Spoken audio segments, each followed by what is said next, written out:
আমার বাসা থেকে বের হয়ে 10 পা বেরিয়েই এই যে পানি, মানে বলতে গেলে কি আর বলবো, এখন রাস্তায় উঠবো সেটার কোনো ব্যবস্থা নেই। খড়িঘর, খড়, খড়ের টাল যেটাকে বলা হয়, খড়ের খাওয়া হয়েছে। এখান থেকে বের, এই খড়ের সামনেই আমার বাসা। তো এখানে দেখেন কি অবস্থা, পানি। আমরা জামু কেমনে ভাই, রাস্তায় জামু কেমনে? এই রাস্তাটা আমাদের প্রায় পুরা ফ্যামিলি এই দিক দিয়ে পারাপার হই। রাস্তা বিকল্প রাস্তা একটা আছে, ওই দিক দিয়ে অনেক কাদা, মানে অবস্থা খারাপ, ওটা অনেক খারাপ হয়ে গেছে রাস্তাটা। এই রাস্তাটা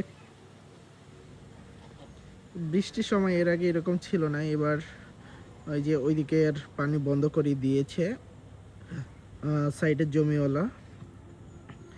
শুধু ওইটা জমিয়ে আমাদের না, তা আমাদের পুরো ফ্যামিলির, মানে আমাদের ফুল ফ্যামিলির এদিকে সব জমি টমি এগুলো সব আমাদের, এই খালি ওইখানেই পড়ছে, এটা না। এটার জমি ওইখানে পানি যাইতে দেয় না, এটা পুকুর আছে এখানে, যদি যাইতে দিত তাহলে একটা হিসাব ছিল, দে না এখন মানে এরা বন্ধ করে দিচ্ছে। সের ক্ষেত্রে এটা পানি যাওয়ার রাস্তা নেই।